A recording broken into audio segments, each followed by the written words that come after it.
1987, the Denver Broncos traveled a road that can't be located on any map.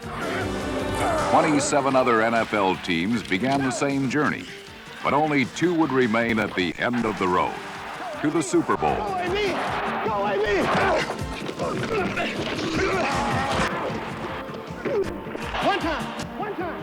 In one of history's most unusual seasons, unheralded teams emerged to shine, while much of the old power elite began to fade. But the Denver Broncos remained steady and on course. They traveled with style and class on their road to the Super Bowl. Every season and every game, men united in a single aim. All our heroes in a seasoned story,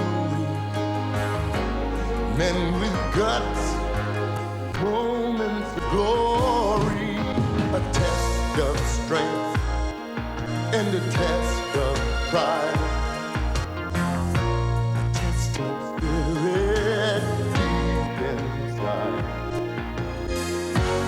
Teams united in a single name,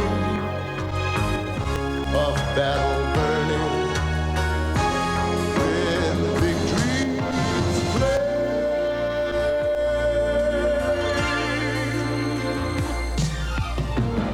It's a long, hard road to every goal. It's a long, hard road, I know. If you hit that road with all your soul, now you're on the road to the Super Bowl.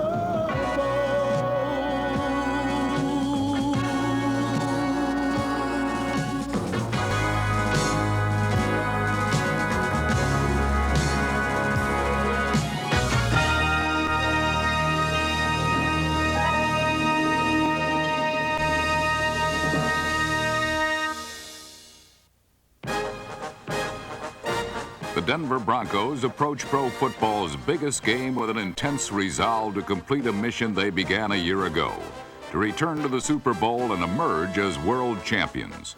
And on their first snap from scrimmage, it appeared this would be a mission accomplished. The Broncos caught lightning in a jar with the quickest score in Super Bowl history. Denver dominated the first quarter like a team possessed.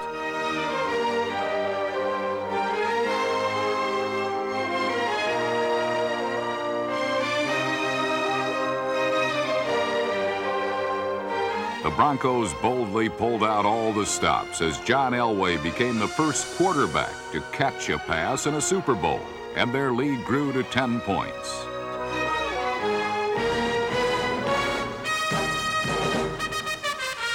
But suddenly, the magic was gone. This was not the same Denver team that battled the odds all season long, a team that won with wit and grit.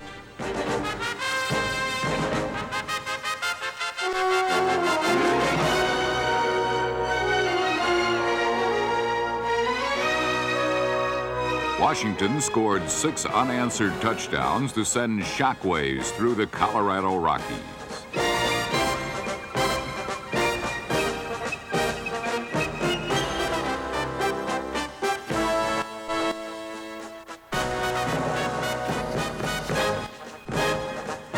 Never in team history had one game so profoundly failed to capture the essence of the Denver Broncos, a team that was tough when it had to be, at times courageous, and certainly exciting.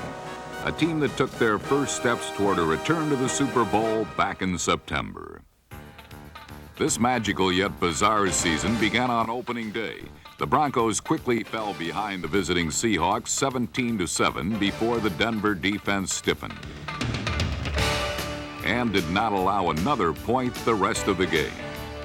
John Elway and the Bronco offense responded by scoring on their next 5 possessions. A 72-yard scoring pass to Steve Sewell was the longest of Elway's career. Number 7 went on to throw touchdown passes of the common variety to Steve Watson and Orson Mobley, number 89. And a final one with the imagination and flair that has become a Bronco trademark. Gets the handoff and shovels it back on the flea flicker to Elway, and here it comes long for Vance Johnson. Open. 15, 10, 5, touchdown, Vance Johnson. Vance Johnson's touchdown registered as 78 on the crowd decibelity meter as the Broncos cruised to a resounding 23-point win that proved they were not quite ready to concede their top billing in the AFC West.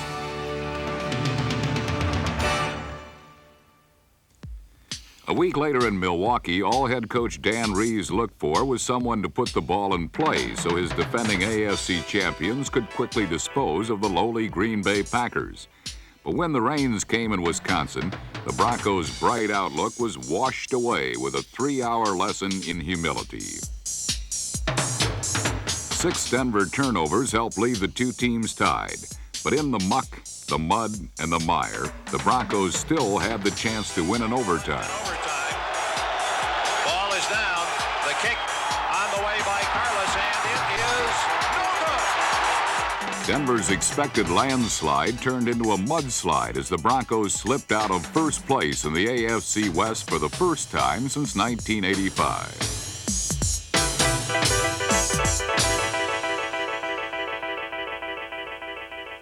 2 weeks later, there appeared an unfamiliar sight in Mile High Stadium: empty seats. The ill-fated players' strike of 1987 became a reality. Just 38,000 curiosity seekers materialized to see a hastily assembled team of replacement players give little indication that they could hold their own in games that counted in league standings.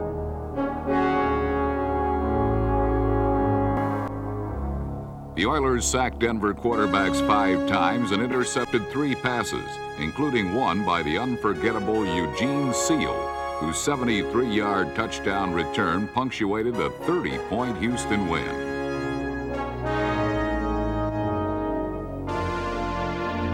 The next week, the largest crowd of any replacement game witnessed a startling turnaround. Mitchell's an H-back. Massey in motion from the right. At the 8-yard line, pitch Dudek, starts right, follows a block, the 5 to the end zone. Joe Dudek scores his first Bronco touchdown, strikes the ball. Joe Dudek, cut in the preseason, ran for 128 yards and 2 touchdowns, while Denver's defense forced 5 Raider turnovers on 2 fumble recoveries and 3 interceptions.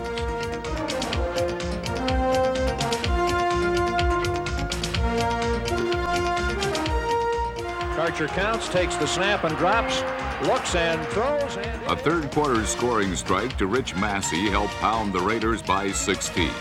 And the momentum generated in this game carried over in Kansas City, as quarterback Ken Karcher's Midas touch struck more gold against the Chiefs.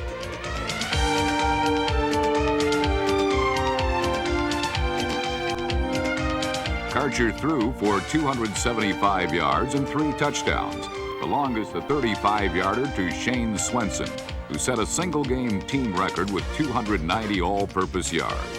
The win made it 2 out of 3 for the replacement squad. Most important, the 2 wins would prove critical in the final analysis on the Broncos' road to the Super Bowl.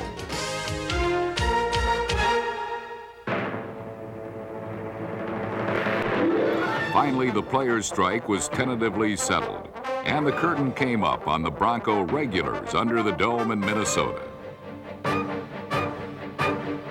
The game held its share of both good and bad for the Broncos. An Elway to Johnson's scoring pass helped Denver to a 17-14 lead at the half, while the defense made a lasting impression on Viking receivers. 5 times the Broncos intercepted Minnesota quarterback Wade Wilson, yet they failed to capitalize in return. But the real downside of the game occurred when Gerald Wilhite, number 47, en route to the end zone, was hauled down from behind and broke a foot that would sideline him for the season. Meanwhile, Minnesota raced ahead 34-17 on the strength of a Leo Lewis touchdown catch and 3 scores by rookie D.J. Dozier. In effect, the Vikings had laid waste to a Denver defense that had 8 starters either playing new positions or were just plain new. The overall character of the team has changed. We've got a lot more younger players, maybe a little bit more aggressive, but less experienced. So you see, I think we fly around a little bit more, but make a few more mistakes. It's a young man's game, and you're going to have some changes where guys decide to retire, and that's basically what happened to us on defense. Hopefully, we've got some people that are going to step in and replace those people, and we won't drop off as far as our performance is concerned. There was no drop-off in Week 8 against the visiting Detroit Lions. The revived Bronco defense held Detroit to just 68 yards on the ground and 128 through the air. At the same time, the offensive unit ran the Lions ragged with 460 total yards.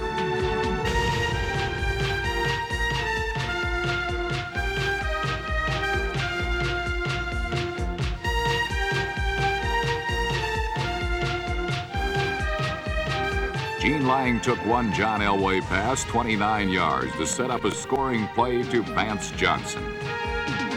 John into the pocket is going to run out to the left side, fires it downfield at the 9-yard line. Johnson. Vance to the 5. Vance for a touchdown. Elway then chipped in a pair of running touchdowns as the Broncos recorded their first shutout since September of 1984. The man primarily responsible for the year-in and year-out resiliency of the Bronco defense is one Joe Collier, who in 19 years in Denver has served under 5 head coaches. Collier was a head coach himself in the 60s, when defense was still a dirty word. But when he moved to Denver in 1969, all that changed. As the Broncos' defensive coordinator, Collier taught fans to appreciate defensive excellence as piece by piece, he built his ultimate creation. They were called the Orange Crush, and in 1977 they carried the Broncos to their first Super Bowl. Collier helped pioneer the newly styled 3-4 defensive alignment, which added speed and flexibility to the traditional 4-3. But above all, quickness and versatility have remained the cornerstones of Joe Collier's philosophy of defense. You get as many people as you can to the ball carrier. You have good team pursuit and try not to lose your discipline. You just can't allow cracks to open up and give them the opportunity to run. I think our basic philosophy is still the same because the coordinator is the same. Joe Collier is a genius when it comes to putting together defenses. Joe Collier tends to adjust his defense to his personnel. The Broncos have placed 26 defenders on Pro Bowl rosters in the past 10 years, and 8 of them have lasted a decade or longer under Collier. By fashioning his system to the specific talents of players like Tom Jackson, number 57, Collier has enabled his people to thrive under the best and worst of conditions.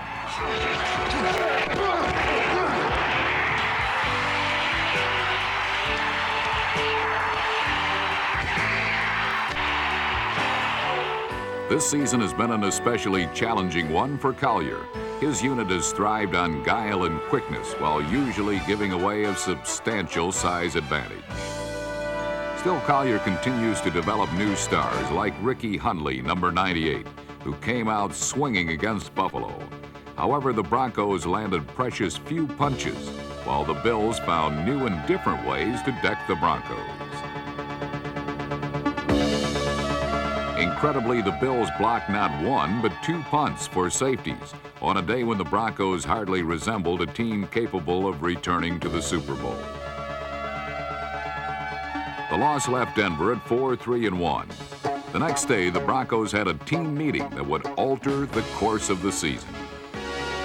The loss in Buffalo was humiliating, not in the fact that we lost to the Bills because they're a good football team, but I think more the matter of the way we played. We played with no enthusiasm. It's like we were out there going through the motions, and we had a team meeting after that game, and we just said, hey, your life in this game is too short not to go out and enjoy every Sunday and have fun playing football. We just felt like our backs were to the wall at that point. And the whole theme of the meeting was we had to be tougher. We had to be more aggressive in what we were doing. I think that was basically what that meeting did for us. It got the intensity back. The key thing that was said was we got to stop being nice. You know, we cannot get back to the Super Bowl playing the way we played last week against Buffalo, and we had a big game coming up against Chicago Bears, and if we lost that game, it would be almost over. We know what we got to do, and we're just going to have to go out and get the job done. If we're going to be world champions, we got to start somewhere. This right here. We got to come out the cellar. We got to come out for 60 minutes. Dogfight. Ready? The Bears, however, were top dogs at the start. 2 Jim McMahon touchdown passes, one a 51-yarder, quickly put the Broncos in a 14-0 hole. After an Elway to Johnson scoring toss pulled the Broncos within 7, Denver was faced with the dubious task of stopping the NFL's largest running back. Forehand in motion to the left side. McMahon takes, gives to Perry off the left side, fights for the end zone, and down he goes. A fumble on the play. The Broncos say they've got it in the end zone.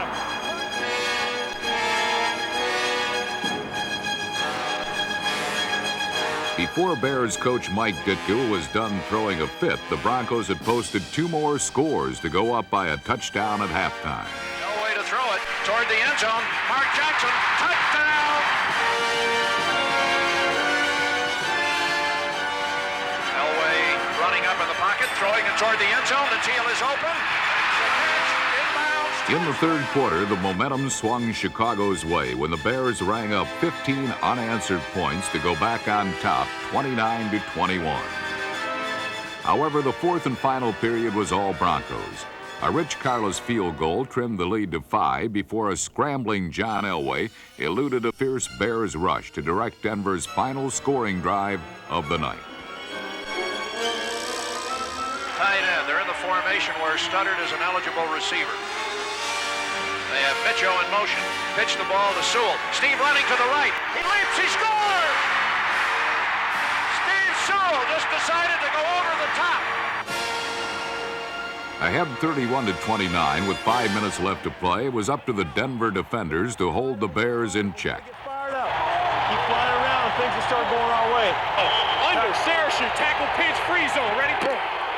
This is a unit that gets much of its inspiration from defensive end Rulon Jones, an intense leader who has survived 8 seasons in pro football's trenches by understanding and enjoying his punishing work. I enjoy the physical nature of it. It's fun. It's a way to let your emotions kind of run wild, and yet, you know, it's legal. So.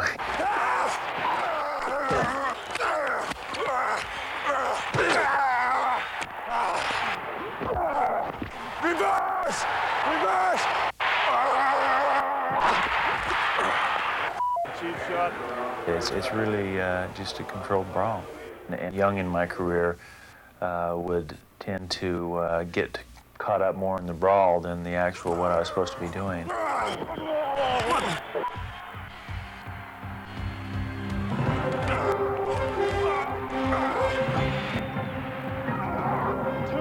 1, you're coming around. Both us tense and you're coming around.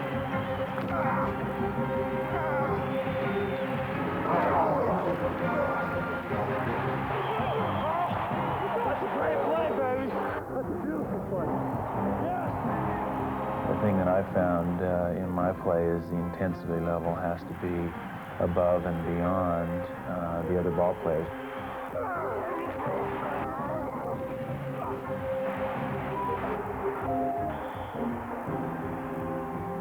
When you line up on the line of scrimmage there, I have a certain territory that is mine, and you do everything you can to send that type of message that, hey, you're not going to run back this way again, or you're not going to want to. Over the final 5 minutes, Chicago never crossed into Denver territory. And for Rulon Jones and the Broncos, the stretch run in their road to the Super Bowl began on this Monday night in November.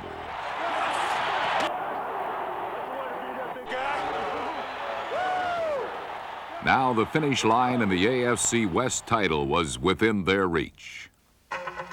The next hurdle, Los Angeles, where the Raiders felt the heat of the Broncos' rekindled desire. Quarterback Mark Wilson was knocked to the Coliseum turf 6 times, while Denver's undersized offensive line never let up on Raider pass rushers.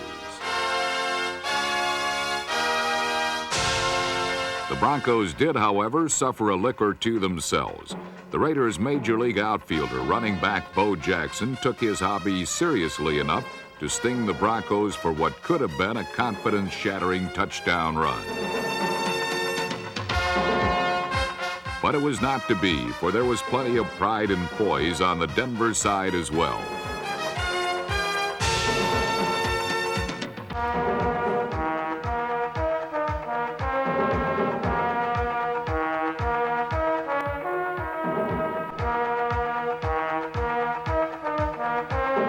Receivers Ricky Nattiel and Vance Johnson were the big play men.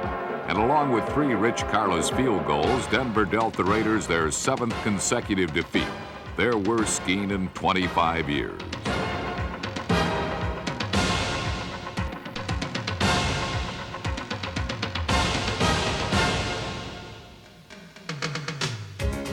For the 2nd straight week, the Broncos did not let a larger-than-life play become an obstacle in their road to the Super Bowl. In L.A., it was Bo Jackson blowing through the Broncos secondary. In San Diego, it was Chargers safety Bensie Glenn blowing by everyone.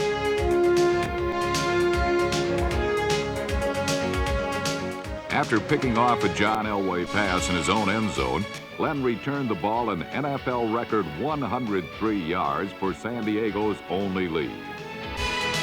It was Elway's 14th career interception against the Chargers, along with just 2 touchdown passes. But he more than made up for it in one afternoon. Working primarily out of the shotgun offense, Elway responded by passing for 347 yards and 3 touchdowns. Elway takes the snap, throws quickly, it's caught for a touchdown. In a game that saw the Broncos climb to within a half game of first place, Elway got more than a little help from his friends, a trio of wide receivers who are arguably the league's best, all of them as fleet of foot as they are sure-handed. Back in September, they were simply Mark Jackson, Vance Johnson, and Ricky Nattiel. By December, they were known as the 3 Amigos.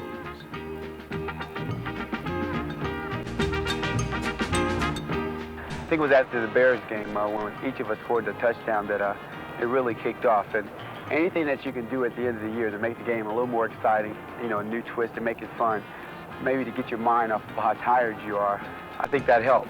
With Ricky Vance and myself, we're all similar types. We have similar styles, I guess you could say.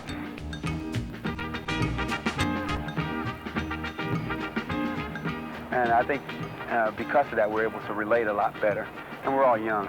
We hang out a lot together, and when we're on the field, I think it's a real good thing, a real good competition that we have between us that encourages us to excel. Their combined numbers are not overwhelming, but when the 3 Amigos ride together on the same field, defenders only wish they were south of the border. The 3 Amigos, along with 42 other Denver Broncos, were instrumental in the Week 13 come-from-behind win over the New England Patriots.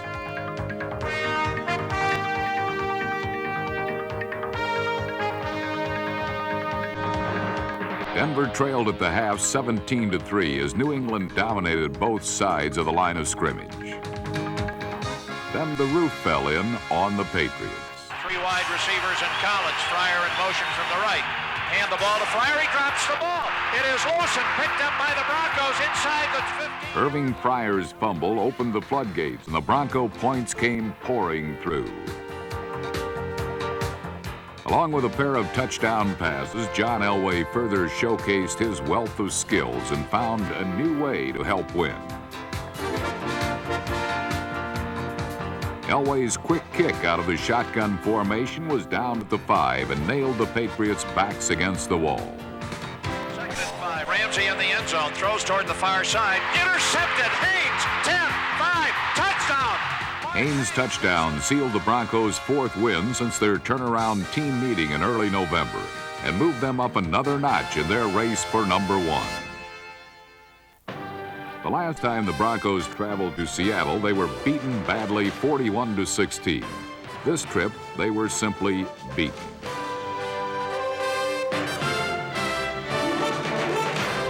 Kurt Warner ran for 1 score, and quarterback Dave Craig threw for 3 more. The Broncos played catch-up, but never quite caught up, despite 2 touchdowns by Sammy Winder and 1 by Rick Massey via John Elway. Elway's pass up the middle for Massey. Touchdown! Another roadblock in the Broncos' road to the Super Bowl? No, just another detour that Elway has guided the Broncos through and around in his years with Denver. Not only has Elway mastered the physical and mental skills of his position, he has come to terms with the intangibles that have made him a leader as well. Stand hot! Red 98! Red 98! Hot! After 5 years in the NFL, John Elway has become the most versatile and dangerous weapon in pro football. Well, there's no doubt. I think the thing that separates him from anybody else are his physical abilities. Red 28! Hot!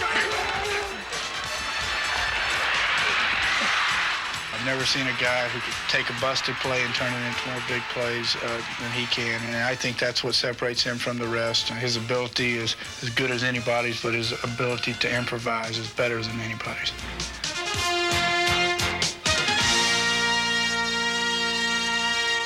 You always have to hustle with John because you don't know what's going to happen. You don't know if you give him that extra little second or two what he's going to do with it.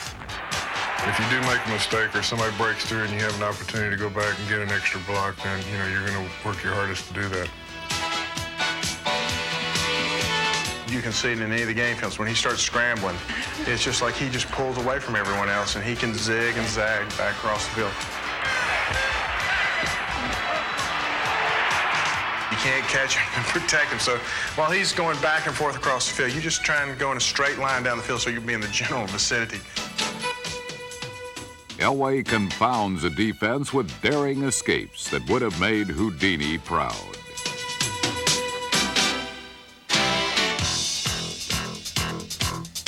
And the strength of his arm is the stuff of legend.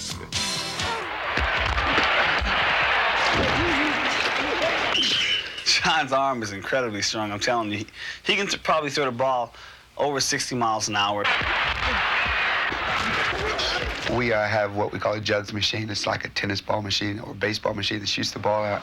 Well, this one shoots out footballs, and you can crank it up to like 80.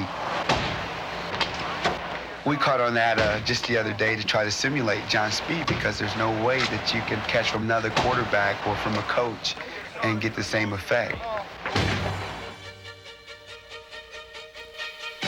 He sort of gets you to catch the ball with your hands more, too, because of the concentration factor of the speed of the ball. And then you know if you're going to catch it on your body, get ready for some pain because they could literally stick to you. You probably wouldn't even have to catch it. So. During practice, Jeremiah could steal and went up to try to pick off one of John's balls and broke one of his fingers. And you could act with Ricky Natil, who has a broken thumb on the team. Butch Johnson, he said he threw the ball to him so hard one time that during practice that when the ball stuck, it left a little X in his chest. Since his much-heralded arrival in 1983, John Elway has developed the confidence to match his abundant physical talent, a quality that keeps Denver in virtually every game they play. When you have great quarterbacks that have great arms, you're never out of a football game. And John has tremendous confidence in his ability now because he's come through in so many tough situations to win football games for us. Not only does he have confidence, but the confidence of your whole offensive and defensive team. Let's go! Let's go! You know, if everyone looks in the eyes of the quarterback and sees that he feels good about what they're doing, then, it's going to pick everybody else up. Spread black left slot. There you go. Spread black left slot, 62. Option left, shoot in on 1-on-1. Hurry up! So there's no question in my mind that the level of the confidence of the quarterback is going to have a lot to do with how you play offensively. 98, hot!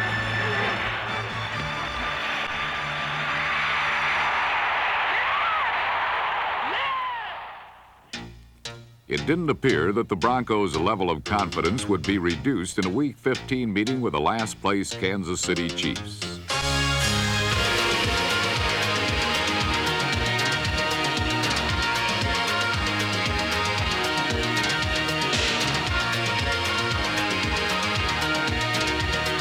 Both Gene Lang and Sammy Winder helped Denver forge a 17-3 halftime lead.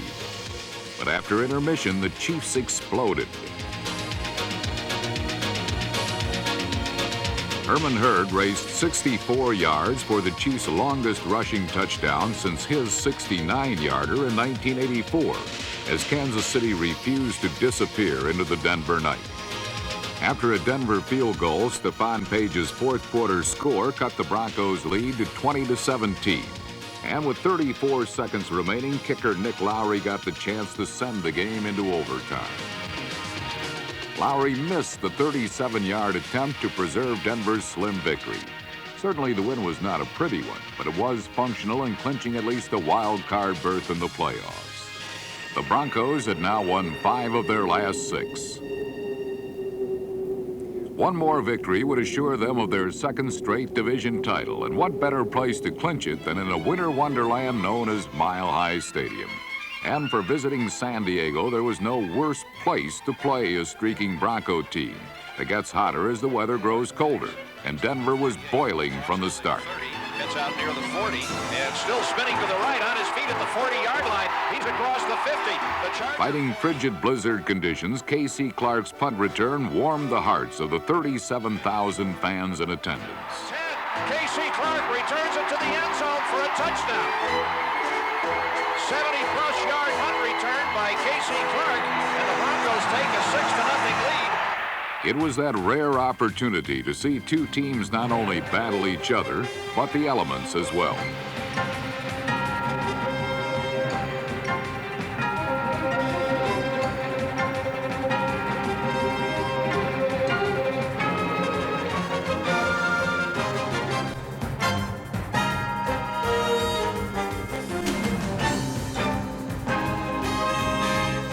Both sides were affected, but in the end, the conditions brought out the best in the Broncos. Ricky Hundley's 52-yard interception return for a touchdown clinched the AFC West title for the Broncos, and with it the home field advantage throughout the playoffs. It was a testament to Coach Dan Reeves, who in the last 4 years has led the Broncos to 4 of the 5 best records in franchise history. You know, I'm still learning. I'm still growing as a coach. I think you'll constantly continue to do that. It's just like I talked to John about growing as a quarterback and learning each day as a quarterback. I think you continue to do that as a head coach. For Dan Reeves, the road to becoming the winningest coach in Denver Bronco history began back in 1965 as a free agent running back with the Dallas Cowboys. Reeves, number 30, was a gritty, tough runner who squeezed yards and touchdowns out of plays that didn't have any yards or touchdowns in them.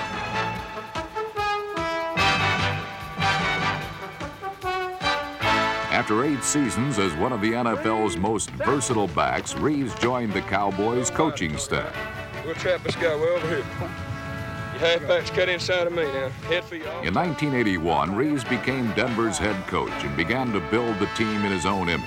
The Broncos have won the Western Division title 4 times in the last 5 years, with a style that reflects the fiercely competitive nature of their head coach.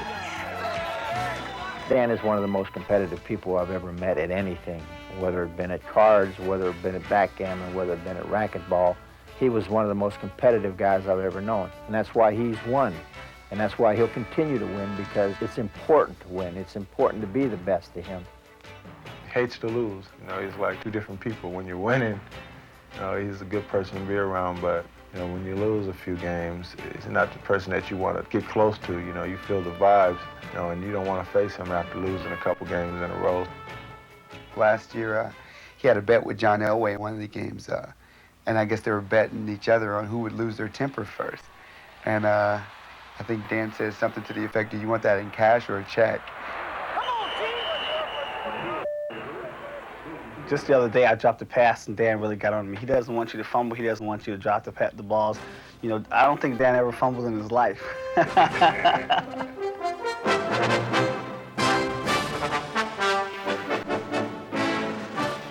Well, he's never fumbled as a head coach, and so I think it's a lot easier for him to get upset with those fumbles. Dan is a very demanding coach. I think that he's the type of guy that he wants to see every guy on his team become the best football player that he can possibly be. He's done a lot of things personally to help me through some of the rough times I've had while I've been here. And as far as speaking of the man, you know, I can't say enough about him, and I'd do just about anything I could for him. It's Dan's life and his love. If he was not paid to do this, he would probably pay someone so he could.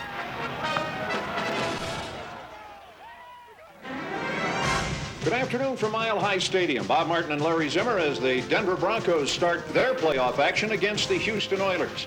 The Broncos come into the game with the best record in the AFC. Despite all of the injuries, the strike interruption, and the rest of the distractions, the Broncos find themselves with as good a chance as anybody to go to and win the Super Bowl. We're 30 minutes away now from that next step. Let's don't let up to one play now. Let's go hard all the time.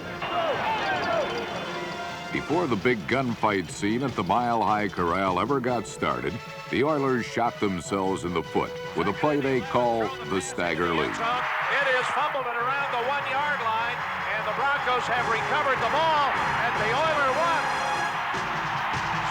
Strange attempted play.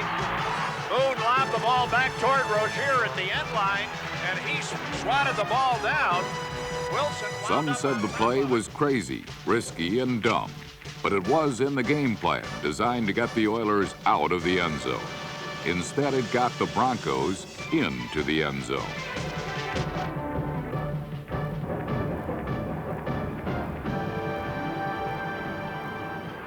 Houston head coach Jerry Glanville didn't have much time to second-guess himself. 6 plays later, Houston's second turnover led to Denver's second touchdown. First down at the 20. And Moon again to throw. This time the pass is intercepted at the 10-yard line. Mecklenburg across the 20, out to the 25, still going, out to the 28-yard line. Elway backs, throws it, looking for Kay in the end zone. Touchdown! Fingertip catch, Clarence Kay has his first touchdown reception of the season as he beat Keith Bostic. Elway to Kay, 27 for the score, and the Broncos lead 13-0. Before the half was out, Kay caught his second scoring pass to help earn the Broncos a 21-point halftime lead. The Oilers did very little damage to the Broncos on the scoreboard. However, in the third period, an ugly incident did more than a little damage to Vance Johnson. A late hit by the Oilers' John Grimsley put the Three Amigos head honcho out of the game and added more fuel to the Broncos' fire as they delivered a few legal blows of their own.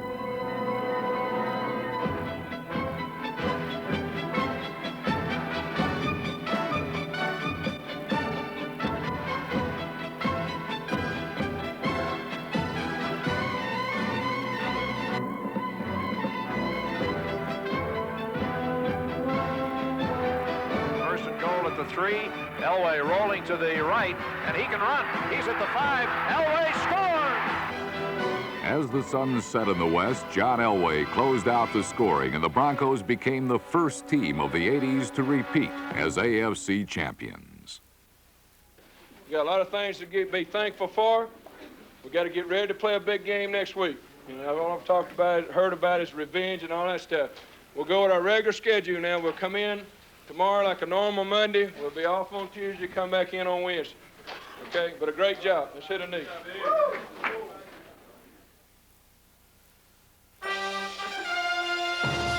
It had been 1 full year since the Broncos last faced the Cleveland Browns. For 1 full year, the memory of Denver's Sunday drive in last year's AFC Championship game has haunted Bernie Kosar and the Browns.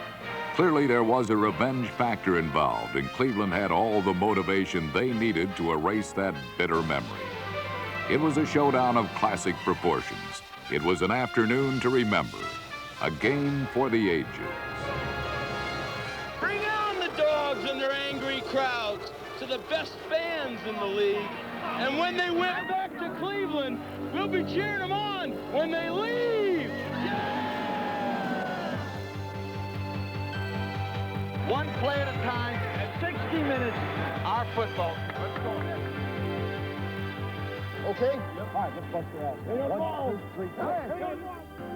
In every season's quest for fame, men united with a single aim. Meet the challenge of every goal, then set their hearts on the Super Bowl. A test of strength and a test of pride, a test of spirit deep inside. A team united in a single name, a battle burning with victory's flame. Four wide receiver set as Kosar backpedals. Firing, caught by Slaughter over the middle. It's hot loose and intercepted by the Broncos. And Elway drills the pass. Fingertip catch, touchdown, Ricky the tail back in the end zone. First and goal at the 2. They give it to Sewell on the end around, coming left, and Steve Shaw will score. You guys are coming apart. We on our way, baby. We on our way. Fake hand off to Biner. Kosar to throw. Now steps up in the pocket. Loops it for Biner, who got it at the 15, 10, 5. Touchdown, Here's Elway retreating to the 9-yard line. In trouble. Dancing around. Breaks free. Firing. It is caught by Jackson at the 25. Breaks a tackle. Gets a first down at the 35, 40, 45, 50. He's going for a touchdown. Body graceful, body proud. Stand tall to the waves and the roar of the crowd. Body steel and body stone. Never victory to call your own. Another chance to win it all. Another rise and another fall. Though for some the glory has gone, and yet for others the dream lives on.